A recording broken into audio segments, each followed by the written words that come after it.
gitu. Ada permintaan maaf nggak ke anak gitu waktu? Iya. Waktu dia minum susu itu gue minta maaf. Usia Gua minta berapa maaf. itu dia?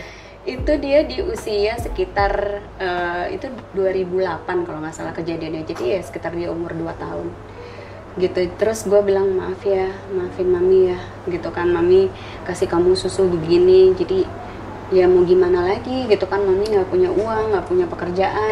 Bukan gibah, bukan gosip, nggak perlu serius, say. Karena di sini kita bakal ngobrol santai, ngobrol sans with Michelle Amanda. So, keep slow and enjoy the video.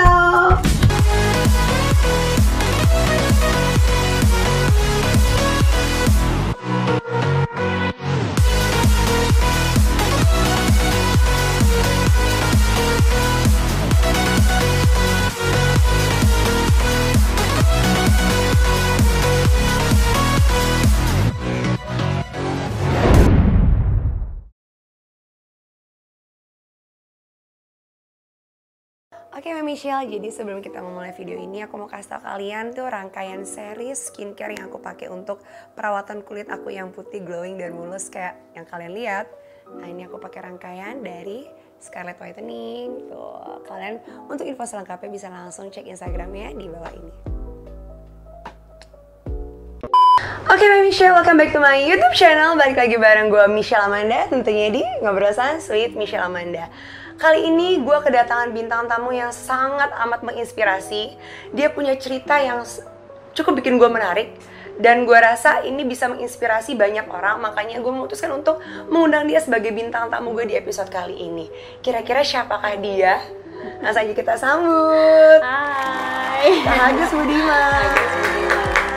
Thank you udah diundang. Sama-sama, makasih udah mau dateng. Iya. Thank you for coming. Makasih udah mau jadi bintang tamu. Sama-sama. Kak Hages Budiman. Iya. Aku panggil apa nih? Hages aja lah. Hages, oke.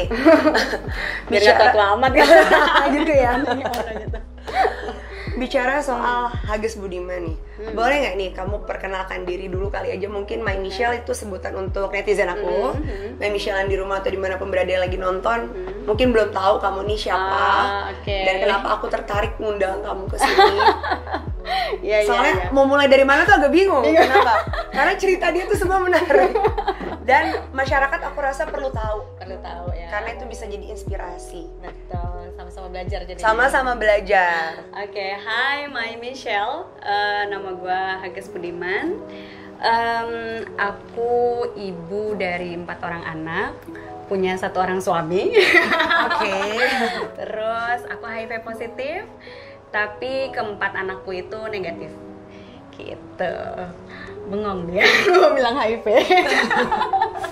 Enggak, yang bikin aku tambah bengong lagi, kamunya positif ya HIV, Yes. tapi kamu punya 4 anak itu negatif. semua. How come?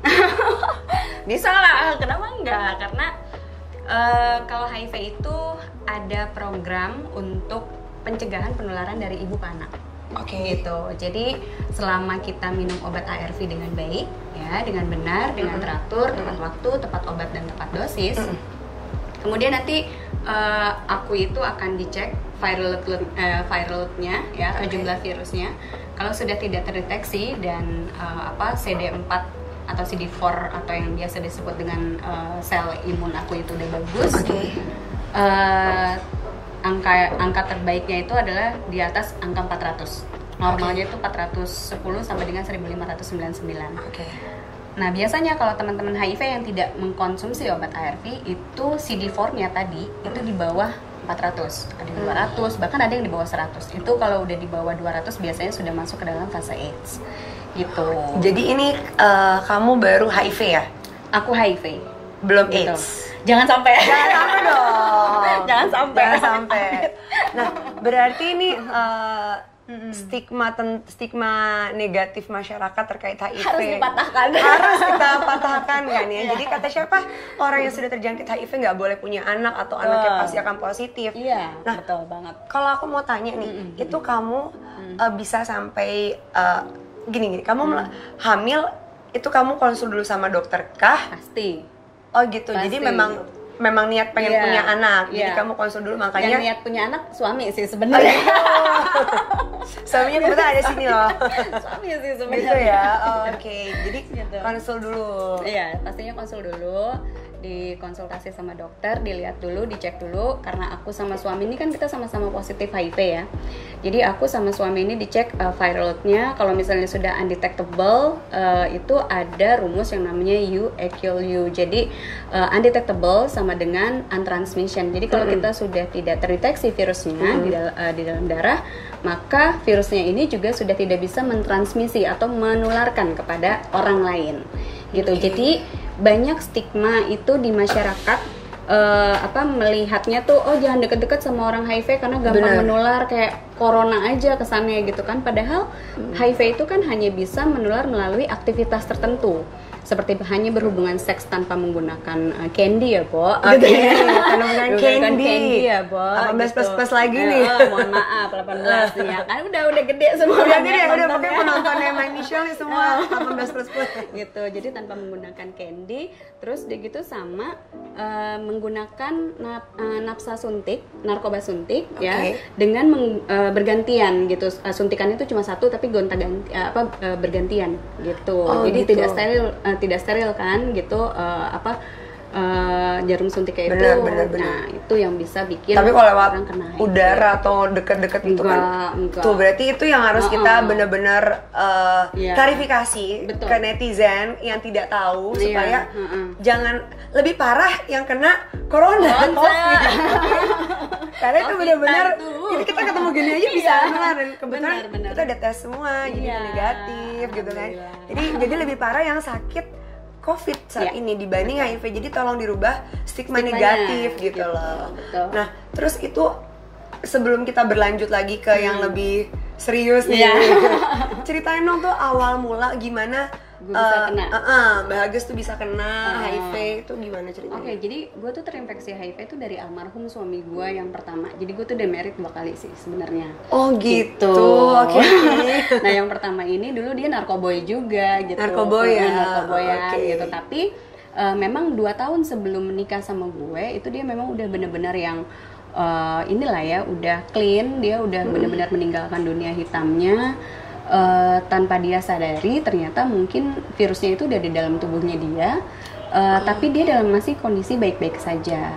Dalam 2 tahun itu dia merasa oke, gue fit, gue udah sober nih gitu kan. Udahlah gue memutuskan untuk nikah aja gitu. Ketemu sama gue cuma 3 bulan pertemuannya, itu juga kita nggak pacaran. Gue langsung oke, kalau misalnya lu serius, lu datang ke rumah gue bawa orang tua lu nikahin gue gitu kan. Nah cuma karena ya itulah gue sama dia kan beda agama segala macam, ada drama-drama pertama begitu kan. Nah akhirnya gue karena kita kekeh berdua nikah gitu, ya sudah lah akhirnya kita nikah. Nah setelah nikah 1 bulan kemudian gue hamil, tahun depannya gue melahirkan. 40 hari setelah gue melahirkan dia sakit gitu, si suami gue sakit dalam waktu 2 minggu, wasting syndrome ya, atau berat badannya tiba-tiba turun drastis, mulutnya penuh dengan jamur, sariawannya banyak banget, jadi satu mulut sariawannya. Jadi ini juga kita perlu tahu nih gejala-gejala HIV tuh kan. HIV nggak ada gejala, AIDS yang ada gejala gitu. Oh berarti almarhum udah sampai AIDS? Iya, dia udah masuk ke dalam fase AIDS karena ternyata dicek CD4-nya itu udah tinggal 57. Oh jadi karena mungkin dia keterlambatan akan diagnosa kesehatannya, jadi tidak ada pencegahan berarti dari ya. awal, betul gitu. Nah dia ketahuannya itu udah masuk ke dalam fase AIDS stadium 4 gitu, jadi ya ciri-cirinya gimana tadi? Kayak itu jamur di mulut udah penuh. Jadi kayak sariawan kita satu aja perih banget kan ya, mau makan mau apa susah kan. Ini satu mulut gitu. Sariawan? Gitu. Penuh. Terus jangankan untuk makan, untuk minum aja tuh kayak disilat-silat dia bilang. Terus akhirnya karena tidak bisa makan, badannya jadi kurus, sempet diare juga. Terus semua cek darah lengkapnya semuanya hampir jelek semua lah gitu kan. Rapotnya jelek semua, hepatitis, apalagi tuh itunya positif, tipes, DBD semua positif, semuanya diborong. Akhirnya gue tanya, dok ini tolong di asesmen lebih lanjut, dia sebenarnya sakit apa gitu kan. Akhirnya di asesmen benar lebih lanjut sama dokter, dokter nanya pernah pakai narkoba suntik apa enggak gitu kan, karena dia kan anak tahun 90-an yang gaul-gaul ini kan gitu. Anak gaul pada eranya lah. Gitu. Dia kelahiran tahun 70-an, di tahun 90-an itulah dia benar-benar lagi bandel-bandelnya gitu kan. Dia bilang, "Iya, saya dulu pakai narkoba dari tahun 90-an gitu, baru berhenti 3 tahun yang lalu." Ya udah. Pakai narkoba suntik juga berarti. Pakai narkoba suntik, dan dia memang ada seks yang nggak aman juga gitu sama mantan pacarnya gitu. Mantan pacar banget ya. Gitu, sama mantan pacarnya. Akhirnya kata dokter, ini kayaknya ciri-cirinya mengarah ke sana, mau nggak dicek HIV-nya? Oh, dicek aja, dengan pedenya dia bilang gitu kan. Gitu, dicek ternyata hasilnya positif. Wah, gitu. ini pelajaran juga ya buat My Michelle dimanapun berada yang menonton. Pentingnya mungkin untuk mencek kesehatan sebelum menikah dari awal. Ya kan? Karena sudah ada contoh nyatanya ya kan, Bagas terinfeksi disebabkan oleh karena cinta pertama. Gitu berarti kan suami pertama sih. Suami pertama bukan cinta pertama ya. Ya kan, sama suami pertamanya. Jadi mendingan kalau kalian mau nikah itu dicek kesehatan dulu deh, alangkah baiknya kan gitu. Nah, berarti Mbak Agus ini punya anak 4, itu yang ada anak dari yang pertama itu satu. Nah, berarti oke. Tapi kan itu kan punya anak yang pertama itu kan Mbak Agus nggak konsul dokter dulu dong, ya kan? Tapi tetap bisa negatif itu. Iya, jadi gini, kita bicara 10 atau 15 tahun yang lalu, itu kan kejadian 15 tahun yang lalu ya. Aku terinfeksi itu tahun 2006. Itu belum ada seperti sekarang program pemerintah yang ketika lo mau nikah, lo mau melahirkan, itu harus dicek semuanya, ya kan, cek kesehatan, general check up, HIV pun termasuk di situ. Gitu, mau tidak mau, suka tidak suka, lo harus dicek gitu kan, karena untuk mencegah kan dari hulu ke hilirnya gitu. Nah, dulu tuh nggak ada program itu gitu, jadi nikah mah nikah aja gitu kan, kayak gitu sih. Tapi berarti memang walaupun nggak konsul dulu sebelum hamil, jadi hamil dulu baru konsul, ya kan? Kan kalau anak yang dari suami sekarang kan pasti udah well prepared dong, pastinya kan konsul dulu, baru hamil, makanya kemungkinan besar bisa untuk negatif, ya kan? Nah, kalau yang pertama ini kan kebetulan kan memang nggak tahu kan? Nggak tahu kan? Tapi tetap masih bisa negatif ya? Bisa banget negatif. Gitu. Itu apa? Perasaannya gimana tuh pertama kali? Kalau untuk diri gue sendiri sih, jujur gue biasa aja. Jadi pas tahu ternyata anjir laki gue HIV. Enggak. Yang jadi takut, dia yang nelpon gue pada saat itu kan gue lagi kerja ya. Karena dia posisinya sakit, jadi mau nggak mau kan gue, ya walaupun gue habis melahirkan ya gitu kan, ya udahlah tetaplah gue kerja gitu, karena ya suami kan nggak bisa diandelin. Ya udah gue kerja, terus tiba-tiba gue ditelepon, "Mam, nanti aku mau bicara serius," dia bilang gitu ya. Apa? Sekarang aja diomonginnya gitu kan.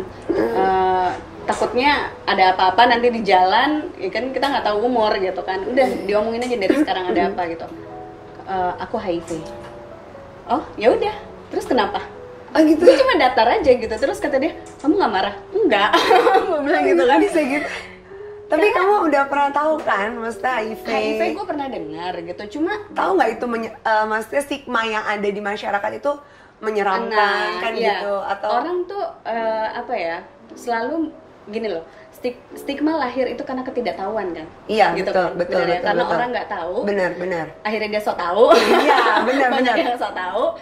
Dan dia yang nggak tahu ini menginfluence yang lain, gitu kan? Jadi HIV itu gampang banget nular gitu, jangan dekat-dekat sama orang HIV, bla bla bla. Dia menyebarkan itu, gitu kan?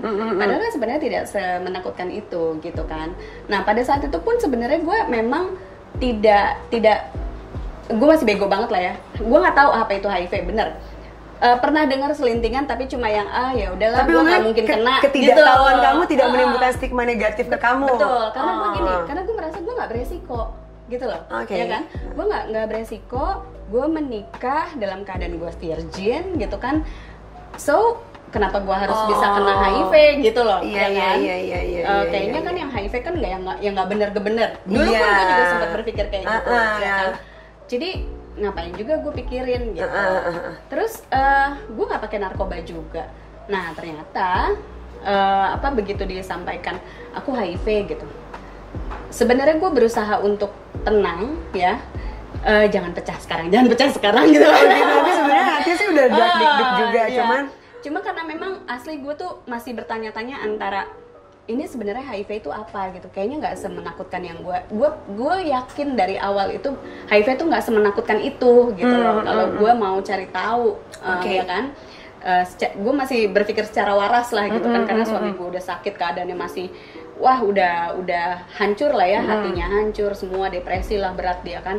Mam, jadi kamu nanti kalau kesini pun juga kamu harus diperiksa gitu kan, karena kita kan berhubungan seks secara aktif, dia bilang gitu. Oh ya udah, aku bilang nggak apa-apa, aku bilang gitu. Kamu nggak takut? Enggak, aku bilang gitu kan. Berusaha untuk tenang, gitu kan. Ya kan, padahal dak-dikduk juga sebenarnya. Sempet kalau dak-dikduk tuh ke dianya gitu, gue takut kehilangan dia gitu. Oh, cinta. Karena iyalah gitu Pasti, kan, namanya suami kan gitu kan, gue takut dia kenapa-napa gitu.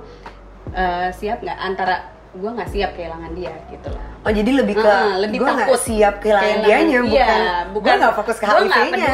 Gue nggak peduli gue mau kena HIV pun iya. juga ya sudahlah, udah takdirullah kalau di Islam gitu kan, itu udah jadi takdir gue mungkin gitu kan. Jadi gue berpikirnya tuh secara positif, berusaha untuk, dan memang gue orangnya tuh tipikal orang yang sangat positif sih. Benar. Gitu, untuk berpikir tuh sangat-sangat ya udahlah positif aja gitu. Karena memang itu perlu sih sebenarnya. Karena gue nggak mau menstigma orang, karena gue nggak mau distigma orang, gue nggak mau menstigma orang juga. Kalau gue nggak mau dijahatin orang pun juga gue nggak mau jangan jahatin orang. Ya itu prinsip yang bagus sih sebenarnya sih. Gitu. Kalau lo nggak mau disenggol, jangan nyenggol. Kalau mau dikomenin, jangan komen. Dan gitu. Nah terus itu akhirnya suami meninggal. Akhirnya suami meninggal itu berapa lama kamu sendiri sampai menemukan suami yang sekarang? Suami meninggal itu di usia anak gue 5 bulan, dan itu masih di tahun 2006. Dia sakit dari mulai Mei akhir, terus di bulan Oktober itu dia meninggal. Gue merasa ya udahlah, gue nggak siap untuk ketemu, maksudnya gue belum siap untuk menikah lagi gitu kan. Lebih baik sendiri aja gitu. Semakin besar anak gue semakin bawel gitu kan. Mami, kata dia. Kan udah mulai sekolah nih ya kan, udah mulai TK. Aku tidur sama kamu, makan sama kamu, jalan-jalan sama kamu, semua berenang apa segala macam sama kamu. Yang lainnya tuh udah ada mami, ada daddy. Aku semua apa-apa sama kamu, nikah lagi gitu. Itu anak pertama ya. Anak pertama gitu kan. Terus aku bilang, nikah sama siapa gitu kan. Terus dia bilang ya udah nggak apa-apa gitu. Aku kan punya aku tuh lebih nyaman temenan tuh sama cowok gitu. Aku tuh memang dari dulu tuh suka gitu. Sama sih sama aku juga. Cowok tuh kayaknya lebih nggak ribet. Terus udah gitu nggak ember gitu kan. Nah terus ya udah akhirnya aku dekat lah sama seseorang. Terus seseorang ini juga dia duda, anak 1. Nah dia ini nih gitu kan yang ngedeketin aku. Dengan cara dia mendekati anak aku dulu gitu. Suami yang sekarang nih? Ya, suami yang sekarang. Klik lah mereka ya kan, yang satu nggak punya bapak gitu kan, yang satu nggak punya ibu, nggak punya istri gitu. Punya istri, dan anak dia punya anak, tapi kan anaknya dibawa sama mantan istrinya kan gitu. Jadi dia merasa juga butuh sosok anak itu, dia kayaknya udah merindukan itu. Nah mereka klik, ya udah akhirnya anakku bilang kamu nikah aja sama Om Bud gitu. Ya udah akhirnya kita nikah gitu. Tahun 2010, 2011 kita nikah. Itu pas mau lahiran itu ribet nggak tuh? Alhamdulillahnya enggak. Normal? Enggak lah, sesar. Memang boleh, kita tuh dikasih pilihan untuk boleh melahirkan secara normal, dan kita juga boleh menyusui anak kita dengan menggunakan ASI gitu kan. Cuma gue lebih memilih untuk disasar aja dan juga tidak memberikan ASI. Kenapa? Karena kalau gue melahirkan secara normal dan juga gue memberikan ASI, itu tingkat penularannya tuh 50-50 gitu. Oh gitu. Iya, ke anak. Okay. Tapi kalau gue melahirkannya secara sesar dan gue nggak memberikan ASI ke anak gue, itu penularannya itu hanya 2%. Lu kalau jadi gue pilih yang mana? Iya benar, sesar sih 2% kan? Dong. Ya udah. Berarti dia dari bayi udah minum susu kaleng? Iya, jadi begitu jebret lahir udah langsung sufor. Oh gitu. Langsung sufor. Gue pun juga didukung ya waktu itu sama dokter gue. Awalnya berasa ketakutan juga pastinya kan. Gue gue nggak mau punya anak lagi gitu. Gue nggak mau punya anak, gue trauma gitu karena ini yang belum pernah gue ceritain mungkin ya. Anak gue itu pernah terdeteksi HIV-nya gitu. Yang pertama? Yang pertama, gitu. Oke. Karena apa? Karena dulu waktu pas begitu dia dicek, dia masih di bawah 18 bulan usianya. Nah, bayi di bawah 18 bulan, apalagi dia gua berikan dia ASI eksklusif gitu ya, itu pasti yang terdeteksi adalah imun ibunya gitu, karena dia belum punya imun sendiri gitu. Nah, ketika terdeteksi HIV-nya, kalutlah gue gitu Oke. kan. Nah, kita mundur sedikit lagi kayak Iya. ke cerita gue yang kemarin 15 tahun yang lalu itu. Begitu suami gue tahu gue HIV positif, anak gue juga positif, depresi, meninggal dia gitu, karena dia tidak bisa memaafkan dirinya sendiri. Jadi dia meninggal itu karena depresinya, bukan karena HIV-nya Oh. gitu. Berarti benar ya, pikiran yang sehat itu hati Yes. yang gembira adalah obat. Obat. Itu Iya. itu berarti benar tuh. Jadi Iya. apapun sakit kalian, Lo harus happy, Positive thinking itu penting Jangan banget. lupa bahagia. Itu pokoknya itu udah moto karena gitu. aku kan sempat lihat kamu nih di channel YouTube-nya The Bodos. Iya. Itu kamu punya latar belakang itu Iya. menurut Wow. aku wow sekali Iya. dengan karakter kamu yang masih tetap cheerful, tetap joyful, Iya, iya. tetap apa sih, positif itu. Iya. Gimana bisa?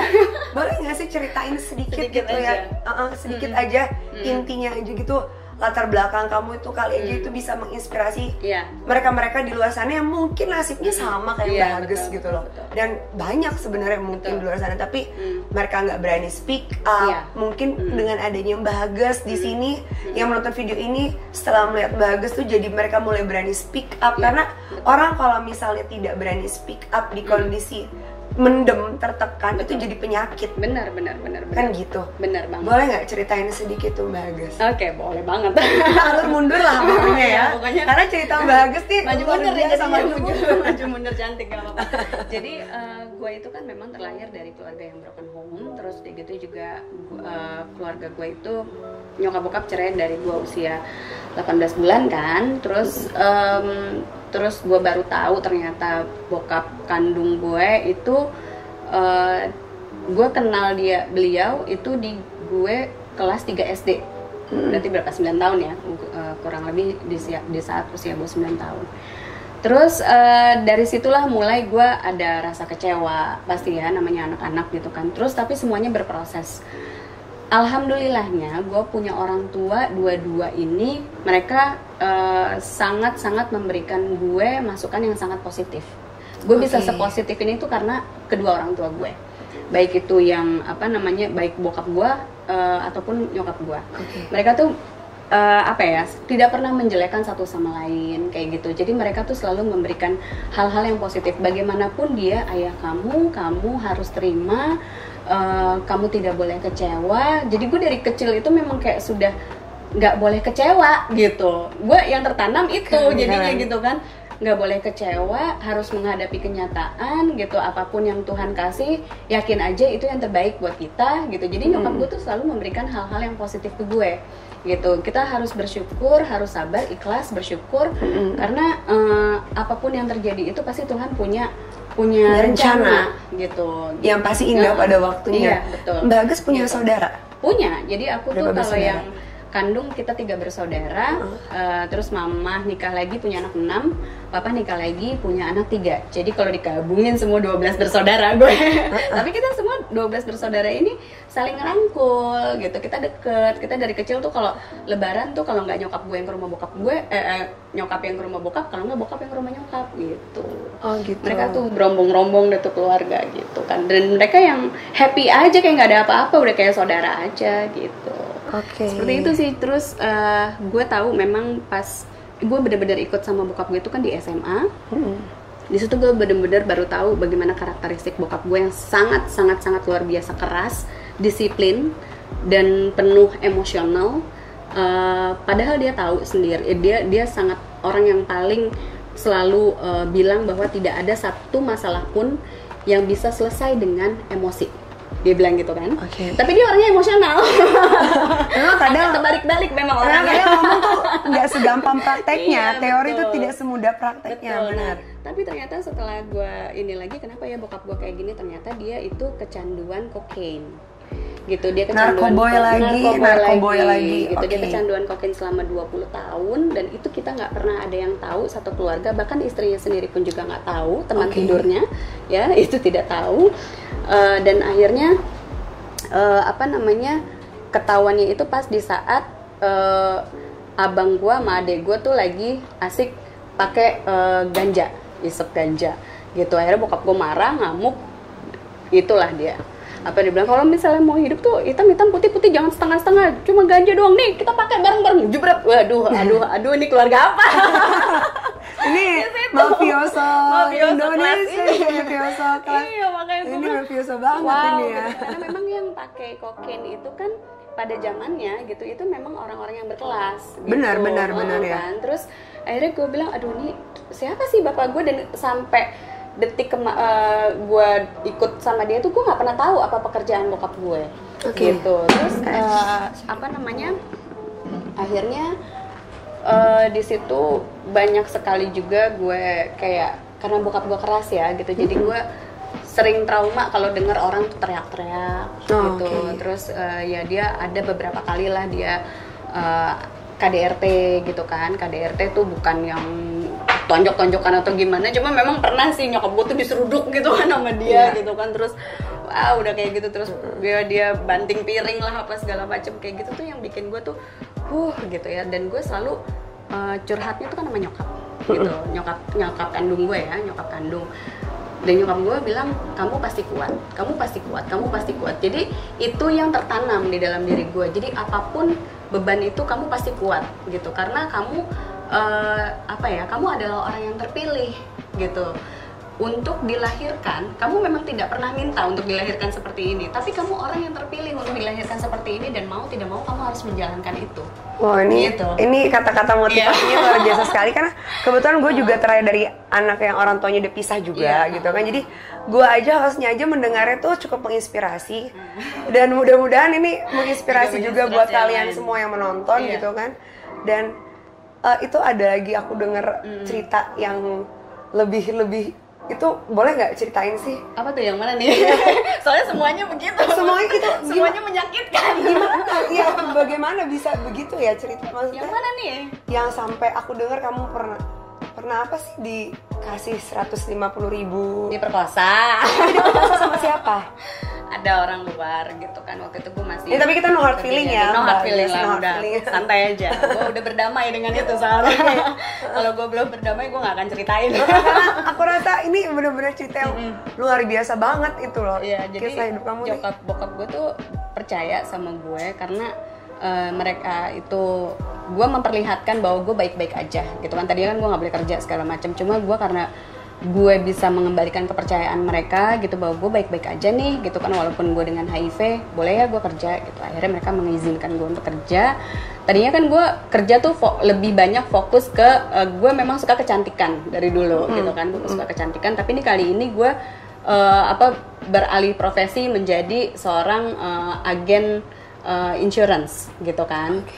Nah di dalam insurance itu memang teman-teman gue tuh udah pada bilang gitu kan, udah pada wanti-wanti gitu, Gus, lu jangan sampai ada yang namanya tanda tangan di atas perut ya. Apa tuh? Gue nggak ngerti gitu kan, karena ini dunia baru buat gue gitu kan. Terus dia bilang, ya pokoknya lu hati-hati aja sama cowok-cowok, sama bapak-bapak nakal, om-om nakal atau apa gitu kan.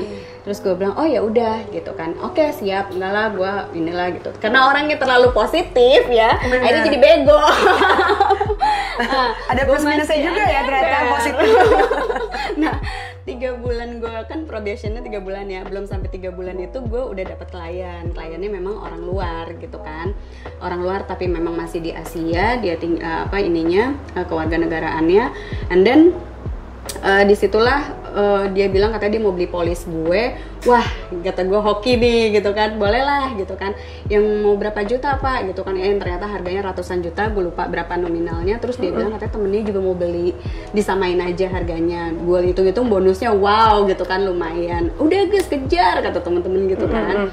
Gue ikutin dia kan mau kemana gitu, pak mau ketemuannya di mana guys, ingat kalau mau ketemuannya jangan di hotel, dia bilang gitu kan. Temen gue udah bilang gitu, oh iya tenang, ketemuannya cuma di Semanggi kok gitu, Plaza Semanggi ya dulu.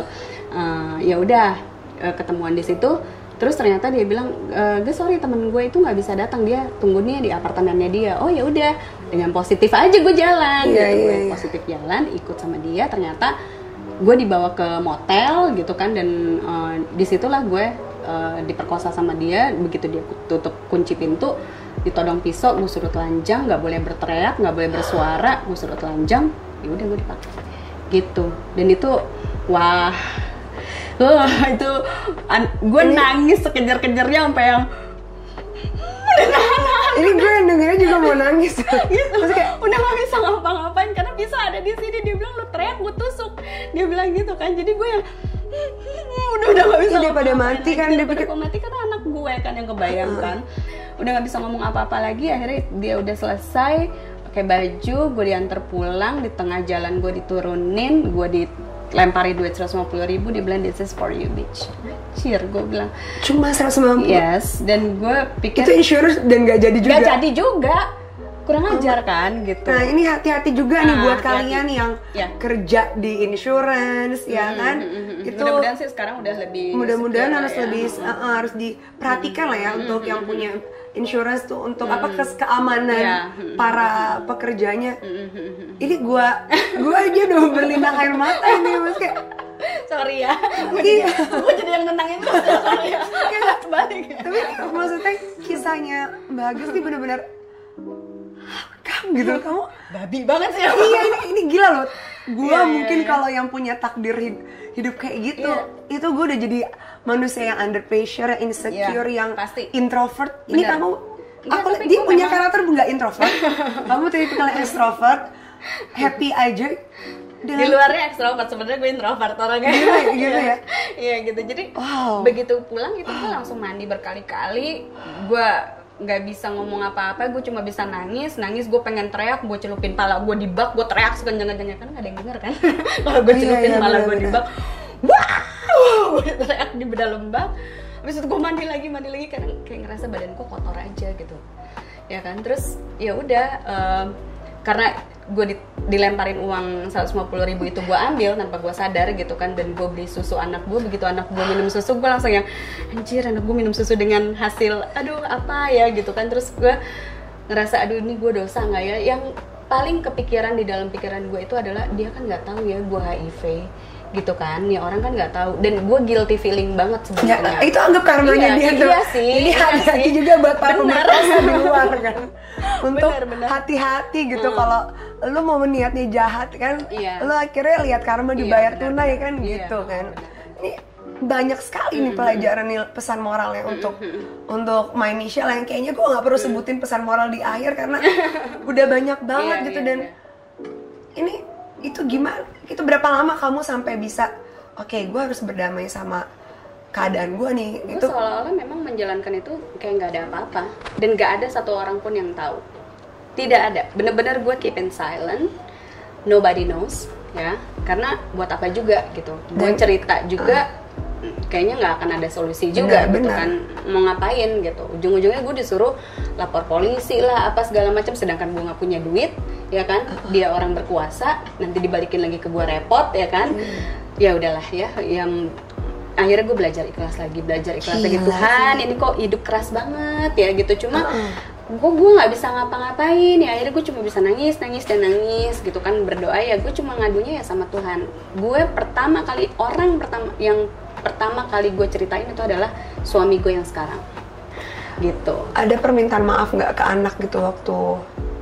Iya, waktu dia minum susu itu gue minta maaf. Usia berapa itu dia? Itu dia di usia sekitar itu 2008 kalau nggak salah kejadiannya, jadi ya sekitar dia umur 2 tahun gitu. Terus gue bilang maafin mami ya gitu kan, mami kasih kamu susu begini, jadi ya mau gimana lagi gitu kan, mami nggak punya uang, nggak punya pekerjaan. Ini sih kamu udah bukan survival HIV doang, ini bener-bener survival sejati segalanya kan gitu. Gila. Ya itulah kenapa ya dari kecil gue udah merasakan kepahitan, akar pahit udah terlalu banyak, tapi gue pendem, dan yang ternyata yang gue pendem itu adalah bom waktu sih ternyata. Dan di tahun 2018 itu baru meledaknya, gue akhirnya didiagnosa ada beberapa penyakit kejiwaan. Oh. Berarti itu kejadian itu kamu after ditinggal sama mantan suami, dinyatakan HIV, barulah kejadian itu. Dari kecil dari pertama kali gue tahu siapa bapak gue, gitu kan. Terus akhirnya luka gitu kan, terus gue harus ikut bokap gue karena nyokap gue nggak sanggup sekolahin gue. Akhirnya gue ikut bokap gue ikut bokap sambung gue, dan sebenarnya itu bukan bukan kemauan gue gitu kan. Jadi ya daripada gue nggak sekolah, ya udahlah gue ikut aja, dan ternyata kehidupannya seperti itu. Bukan mau gue juga gitu kan, tapi nyokap gue yang selalu menguatkan gue bahwa kamu harus accept the thing you cannot change gitu kan. Bener. Ya sudah lah ya, gue berdamai lagi, mencoba untuk berdamai, ternyata gue belum berdamai gitu. Yang dari dulu gue anggap gue udah berdamai, itu ternyata gue belum bisa berdamai gitu. Gue cuma yang berusaha untuk melupakan gitu, tapi gue nggak kayak lari dari masalah jatuhnya sebenarnya. Jadi gue selalu mencari hal-hal dulu ya. Waktu gue ikut bokap gue itu, gue kayak menyibukkan diri gue dengan ekskul gitu. Jadi kayak gue banyak ikut kayak sanggar tari, teater, terus udah gitu juga taekwondo, semuanya gue ikutin gitu. Karena di situ yang bisa meluapkan emosi gue tuh di situ. Kayak gue lagi marah apa segala macam, gue taekwondo aja gitu kan. Gue tendangin samsak, selesai gitu, pulang. Terus kalau gue lagi pengen iniin emosi gue, ya gue nari-nari, atau gue di teater gue bisa mainin karakter orang gitu kan. Ya udah selesai gitu. Ya udah. Pokoknya menghindar lah jatuhnya dari masalah, sampai meledak di 2018 kena mental illness. Tapi udah membaik sekarang. Ya masih up and down sebenarnya gitu, masih nanti. Jadi gini, mental illness itu bisa sometimes kapan aja dia bisa datang, kayak tamu nggak diundang gitu. Jadi kapan aja dan di mana aja tuh dia tiba-tiba bisa datang, dan tanpa permisi gitu, kayak tamu nggak diundang aja gitu. Ya nggak permisi gitu, langsung gue main ya ke rumah lo, udah ya siapin ini. Jadi gue harus Oke, it's coming gitu. Gimana cara kamu control it gitu? Sebenarnya sih kalau lagi nggak bisa dikontrol, meledak juga gitu. Tapi ya berusaha banget untuk mengalihkan pikiran gua untuk tidak mengikuti itu gitu. Jadi gue selalu bilang sama diri gue, oke, Hagas, lo yang harus bisa mengendalikan pikiran lo, bukan pikiran lo yang mengendalikan lo gitu. Jadi lo harus yang bisa mengendalikan jiwa raga lo, tubuh lo, raga lo, jiwa lo, semuanya harus lo yang bisa mengendalikan. Lo yang punya kontrol itu semua, bukan mereka yang mengontrol lo gitu. Jadi ya sebenarnya capek, berantem sama diri sendiri tuh capek banget. Capek banget. Tapi ini luar biasa sekali untuk ceritanya. Aku aja terharu. Kamu udah lihat mataku dari tadi udah berkaca-kaca. Itu luar biasa banget. Tapi sudahlah, kita lupakan itu masa lalu yang menjadi pelajaran dan bisa menjadi motivasi juga untuk kalian semua. Kita mulai ke yang sekarang gitu kan. Betul. Aku mau bahas nih tentang kamu bertemu dengan suamimu yang sekarang kan. Itu kan tadi kan kita lanjutin cerita tadi nih. Ya kan, udah nih kenapa nggak nikah aja sama Om Bud gitu kan, kata anak kamu. Nah, itu kamu udah tahu dia. Maksudnya suami sehat? Dia memang HIV. Dia HIV juga. Udah saling tahu? Sebenarnya kita udah beberapa kali ketemu ya. Tapi gue tuh orangnya tipikal bukan yang kalau ketemu terus gue ngeh gitu sama orang terus gue perhatiin gitu, enggak, karena ketemunya tuh di sebuah komunitas gitu kan. Nah ternyata tuh dia sering banget gitu, beberapa kali tuh kalau gue datang dia merhatiin gue banget gitu ya. udah ngincer kayak dari udah dia ditargetin nih. Gitu. Tapi lucunya kok gue bisa ya berteman sama dia tuh di Facebook. Gue sama dia tuh kok berteman ya di BBM ya, dulu masih zamannya BBM. Gue punya ya pinnya dia gitu. Tapi kamu lupa asli. Gue tuh short term memory banget gitu kan. Nih orang siapa gitu. Nah suatu hari tuh memang dia lagi ngedengerin, kan dulu zamannya BBM tuh kita bisa melihat status orang lagi dengerin lagu apa gitu kan. Oh iya benar. Iya kan? Gitu bener. Om Bud sedang mendengarkan lagu bla bla bla. Nah itu lagu gue banget, Spirit Carries On gitu kan. Gue bilang, ih lagu kesukaan gue tuh. di tangan nih udah gatel aja gitu kan. Gitu gue ketik lah ya kan ke dia, gayung bersambut dong, kebanjiran langsung gue besok aku datangnya ke rumahmu, nafsu sekali langsung ya, gaspol ya, gitu ya udah. Akhirnya karena kita sama-sama HIV positif, terus dia gitu juga dia adalah seorang aktivis dan dialah orang yang sangat-sangat membuka pikiran aku tentang HIV, karena aku dari dulu tuh nggak mau banget deh ketemu sama komunitas kayak gitu tuh paling susah kalau nggak karena ada sesuatu kayak misalnya lagi ada CD4 gratis, pemeriksaan CD4 gratis atau VL gratis baru gue datang gitu.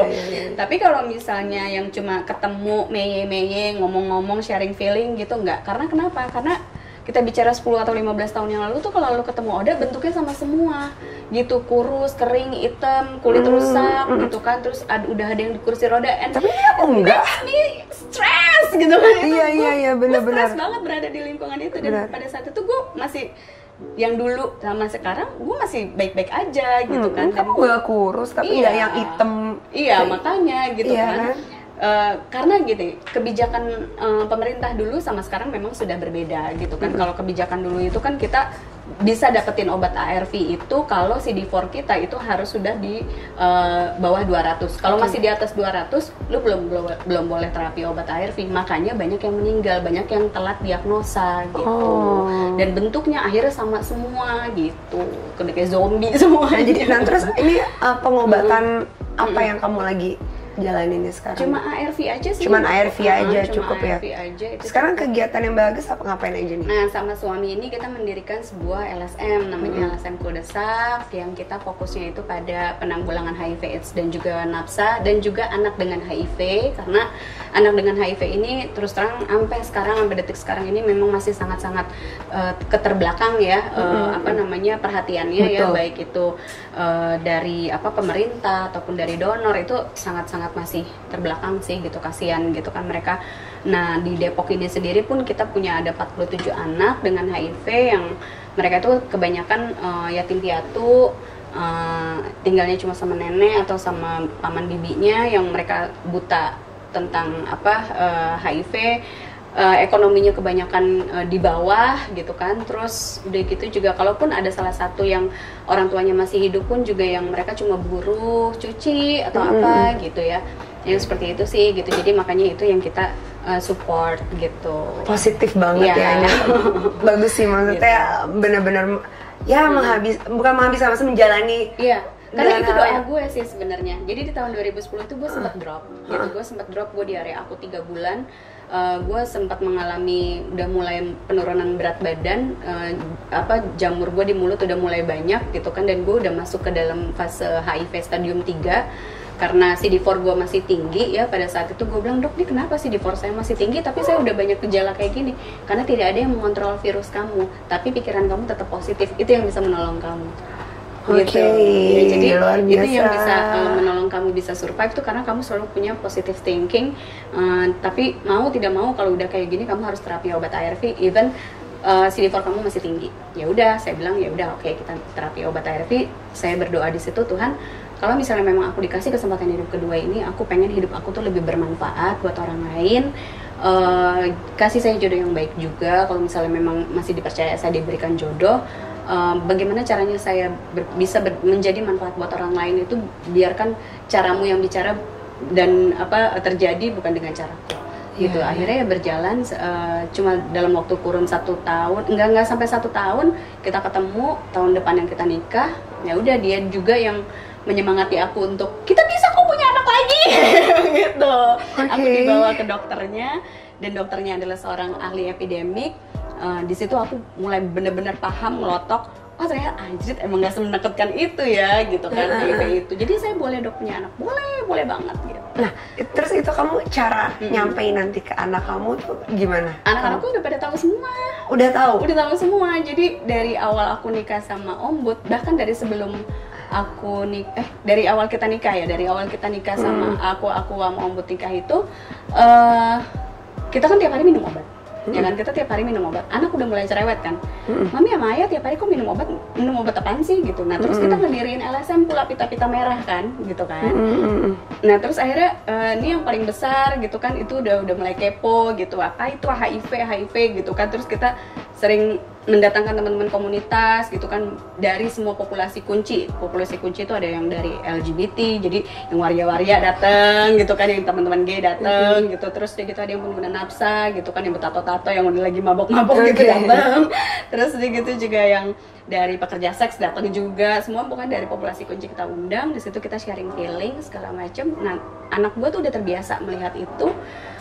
Terus begitu di tahun 2013 gue kegergetan gue terkait dengan perempuan dengan HIV yang banyak banget di stigma orang gitu kan, padahal angkanya kan menaik nih dari tahun 2010 itu angka ibu rumah tangga tuh naik, tapi stigma di masyarakat itu kalau kita udah kena HIV perempuan itu dicapnya nggak benar gitu kan, padahal kita kan cuma korban gitu kan. Nah di tahun 2013 itu gue speak up di media konvensional, memang di berita-berita kayak gitu tuh, setiap hari AIDS dunia tuh pasti gue nongol gitu, mau di berita manapun tuh gue pasti nongol gitu, karena mereka kan pencari ya gitu kan, ada nggak Oda yang mau open status gitu, gue aja gue udah gergetan banget nih gitu kan. Ya udah di situ gue udah mulai speak up dari tahun 2013, anak gue nonton, baru tuh dia di situ bilang, ternyata kamu HIV. Iya, terus tapi kita menjelaskan juga dengan bahasa anak-anak gitu. Jadi HIV itu apa sih Mam sebenarnya gitu kan? Untungnya masih anak-anak ya, jadi lebih betul. Gampang Jadi, kita mendoktrinnya. Betul gitu. Jadi benar-benar kita harus menjelaskan secara bahasa anak-anak. HIV itu yang perlu di bold. HIV itu adalah virus yang menyerang sel kekebalan tubuh manusia. That's it. Bukan penyakit kotor, bukan penyakit aib, bukan sebenarnya penyakit sama kayak mirip-mirip autoimun. Autoimun. Kita kan imun kita yang keganggu gitu kan. Kalau udah imun keganggu, ibaratnya kita keluar pakai payung, itu payungnya bolong-bolong ya, kena terik sinar matahari atau hujan deras itu langsung masuk. Aja masuk. Jadi bakteri, virus, parasit apapun itu gampang banget masuk ke dalam tubuh kita karena imun kita itu udah banyak yang bolong gitu. Jadi dia mendapatkan kesempatan untuk masuk itu gampang banget. Sama aja kayak COVID, berarti intinya kalau udah virus tuh intinya imun tuh harus dijaga. Harus dijaga gitu kan. Gitu. Ya salah satunya dengan pikiran yang positif, hati yang gembira, udah apapun yang jangan hanya karena masalah setitik merusak memori-memori baik gitu kan. Contohnya Mbak Agus itu memori baiknya sedikit tapi kayaknya malah yang bisa banyakan yang nggak baiknya, tapi justru dia tetap mengingat memori titik yang bahagia itu gitu. Itu memang teori nggak gampang sih memang, tapi take time sih itu sih. Seiring berjalannya waktu ya mudah-mudahan ya ini cerita Mbak Agus bisa menjadi motivasi mereka untuk akhirnya bisa mengambil yang walaupun setitik tapi selalu ada positifnya. Itu aja yang diingat.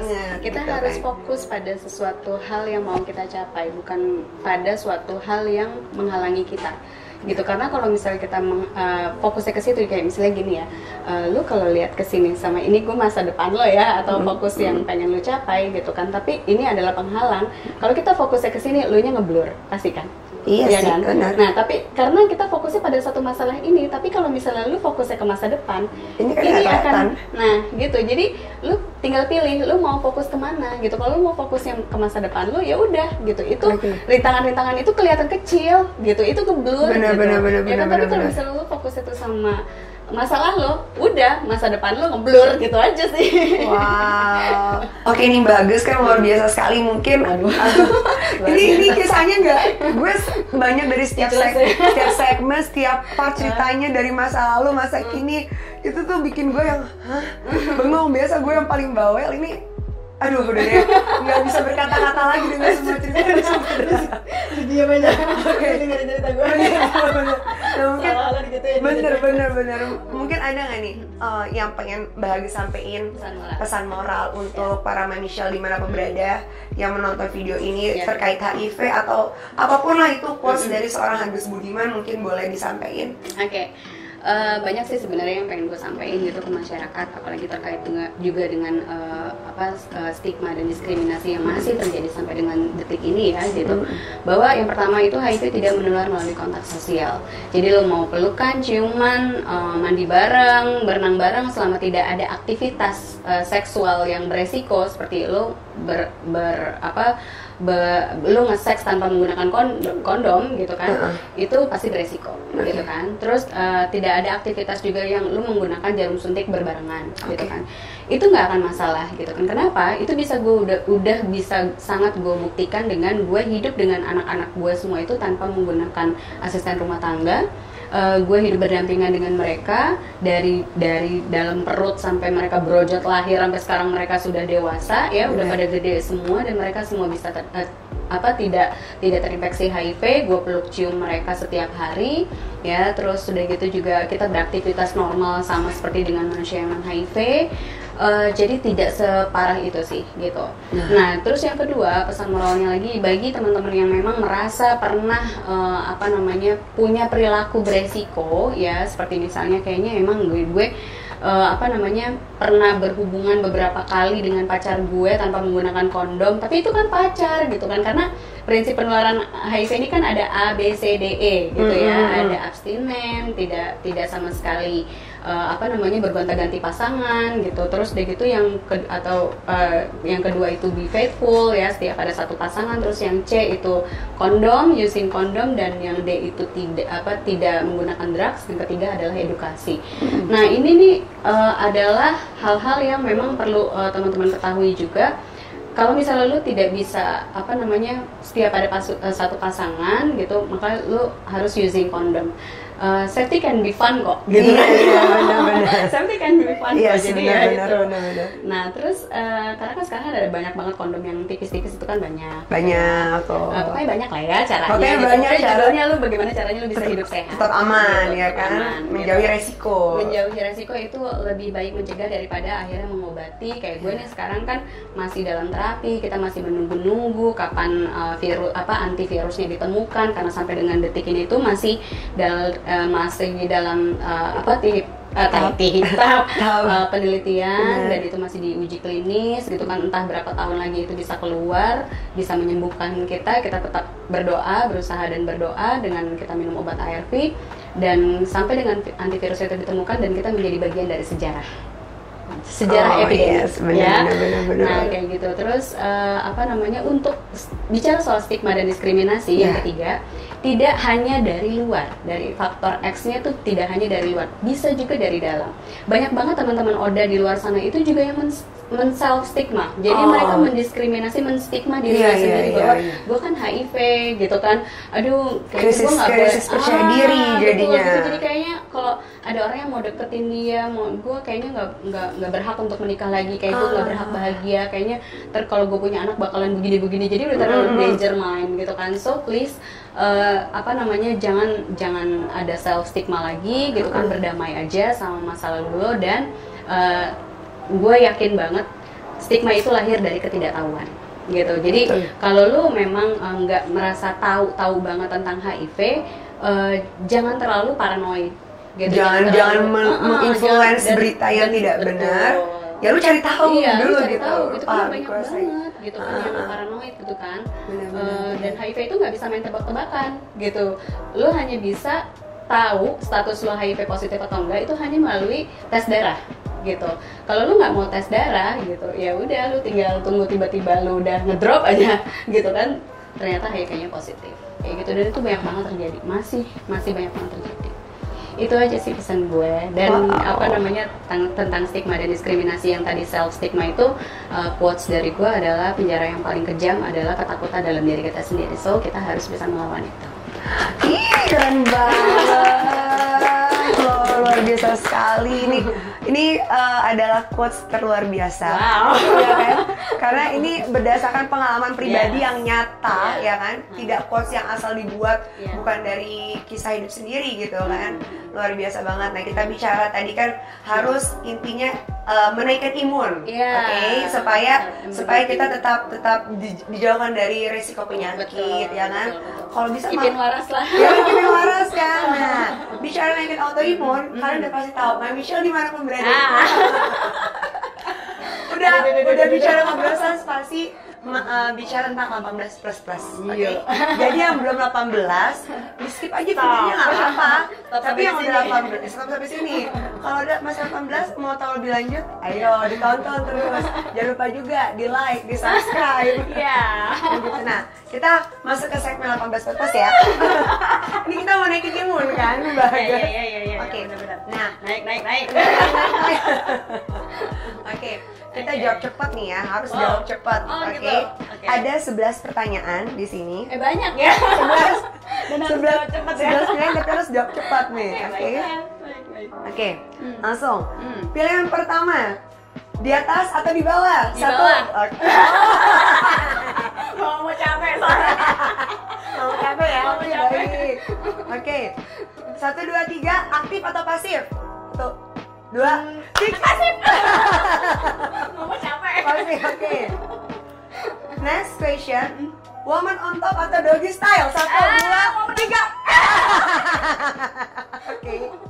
Tetap ya woman on top ya. Wanita selalu di atas. Course. Atas karir, atas segala-galanya pokoknya. Oke, next question. Panjang tapi kecil atau pendek tapi besar? 1, 2, Panjang tapi Satu. gimana? Panjang tapi kecil. Panjang tapi kecil. Iya. Oke. Oh, Atau diameternya. pendek tapi besar. Oke, 1, 2, 3. Panjang tapi kecil. Oh, dia suka yang panjang kan? Panjang umurnya, panjang rezekinya. Ya. Buat yang tahu aja. Tahu aja maksudnya bohong. Oke, next question. Pemanasan lama atau durasi mainnya lama? 1, 2. Pemanasan lama. Oh, sama kita sama. Oke, next question. Nggak pakai pemanasan juga. Lu main bola nggak pakai pemanasan biasanya kalau encok. Kan gitu. Next question. Lama tapi B aja atau sebentar tapi luar biasa? Sebentar tapi luar Oh, biasa. itu cepat ya jawabannya. Oke. Next question. Ganteng mainnya biasa aja. Jelek tapi mainnya luar biasa enak. Jelek. 1, 2, Biasa 3. aja. Jelek tapi luar biasa. Jadi fisik yang penting ya, yang penting mainnya enak ya. Maunya dibikin enak soalnya. Sama. Oke, next question. Ini pertanyaan gila nih, tim kreatif. Oke ya. Nggak dikerjain. Trisam atau masturbasi sendiri? 1, Masturbasi 2, sendiri. 3. Tapi pernah kepikiran nggak buat trisam? Pernah. Oh gitu kan? Berarti kalau nonton film-film blue gitu kan? Iya. Kalau itu naikin video nggak sih? Bener banget. Oke, next question. Tipikal yang hardcore atau santai ngikutin flow? 1, 2, Hardcore. 3. Oh. Sukanya dicabik-cabik. Dicabak-cabak. Sukanya Pantas tough ya ini ya. Kelihatan ya. kalau tuh biasa aja. Bicarain apa sih? Oke, last question. Oh udah. Oh udah lanjut kan? Oh enggak deh, 2 pertanyaan lagi. Oh baiklah. Oke, berisik atau diem kayak kedua pisang? 1, Berisik dulu. Oh, tipikal berisik. Iya. Oh, nggak bisa diam Nggak bisa gitu ya. diam. Ini nggak bisa ditaruh di ini nih, harus di hutan biar nggak ada yang denger kan. Gitu. Harus di ruang yang kedap. Makanya gue nggak bisa main kalau ada anak-anak. Gitu ya. Harus di hotel. Oke, last question nih. Asia atau bule? Bule. Oh, Cepet ya. Ini seru banget, ini gokil. Padahal lakinya bukan bule loh. Bule potan. Seru banget, bule potan. Suami gue bule potan. Iya. Apa udah terima Belanda? Belanda. Belakang Margonda. Bule Depok. Seru Nggak banget nyangka ya. pertanyaannya Gak begitu. nyangka kan, memang ini kalau sebenarnya bintang tamu bilangnya itu ini kursi panas. Iya. Di briefing enggak Panas kan? memang. Enggak ada briefing sama sekali. Nggak ada. Pokoknya bagus, kita mau tanya apa, jawab cepat. Jawab cepatnya 18 plus. Tapi nggak tahu bentuk pertanyaan kayak gimana, kaget kan, shock.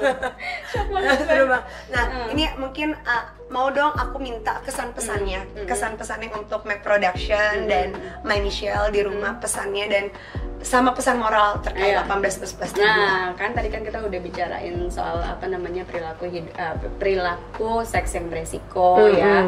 Itu gimana? Tapi kita tadi ngobrolinnya 18 plus. Bisa apa? Iya, itu favorit. Itu soal pembicaraan favorit host. Iya, betul. My Michelle juga doang.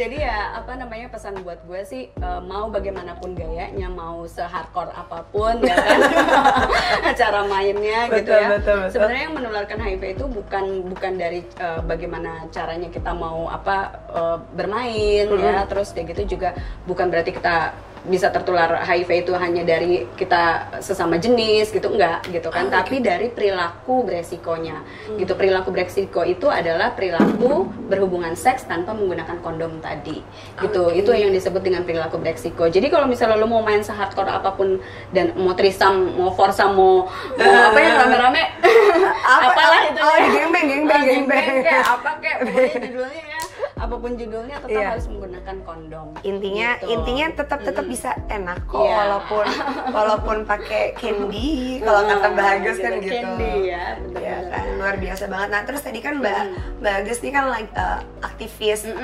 LSM, bikin LSM apa. Ini kalau misalkan aku punya teman-teman nih kali aja ada yang berminat membantu para teman-teman Oda gitu kan, apalagi kurangnya perhatian pemerintah terhadap anak-anak nih dengan ya kan? HIV, betul. Dengan HIV tuh sering terlupakan loh, karena stigma masyarakat yang pasti kan kalau orang kena HIV tuh pastinya yang dewasa. Karena apa kabar sama anak-anak yang nggak minta iya benar. Nah itu kira-kira bisa dihubungi kemana? Apa boleh nggak? Boleh banget. Jadi kita punya LSM itu memang terfokus pada HIV ya, pengguna nafsa dan juga anak-anak dengan HIV.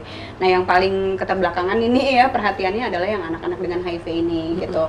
Jadi kalau misalnya teman-teman pada mau punya sumbangsi atau apa, itu bisa datang ke kita gitu di LSM kita itu berada di Margonda Raya, Jalan Kapuk, nomor 5, RT 2 RW 1 Pondok Cina Beji Depok, atau nanti aku kasih aja kali nomor rekeningnya karena aku nggak hafal. Oke, nanti aku bakal tulis di bawah alamat, nomor rekening dan kontak personnya ya gitu. Makasih banget sekali lagi buat Bagas. Terima kasih juga untuk Michelle. Iya, thank you banget. Ini dong kesan-pesannya untuk Mac Production, kesannya apa? Kesannya wah seru banget ternyata ya, ngobrol di sini seru, tergali dengan baik walaupun tadi alurnya maju-mundur cantik, benar. Tapi seru tadi, semoga ini juga bisa menjadi inspirasi juga buat teman-teman My Michelle, banyak diserap edukasinya ya, yang positifnya itu yang diambil, yang negatifnya please itu toxic aja lah ya, toxic aja ya. Buat hiburan aja. Itu buat hiburan aja gitu, tapi jangan ditiru ya, apapun yang tadi kita mungkin ada salah bicara atau apa, kami berdua minta maaf. Betul. Tapi do something tuh yang positif, terus berdamailah sama diri kita sendiri. Thank you sekali Mbak Bagas. Terima kasih juga untuk My Michelle yang sudah mengklik video ini, menonton dari awal sampai penghujung acara. Kita terima kasih, jangan lupa juga di like, di share, di komen yang banyak, di subscribe dan aktifin tombol lonceng notifikasinya supaya gak ketinggalan video terbaru dari Michelle Amanda Official. Kita pamit undur diri dan sampai bertemu di next episode. Bye.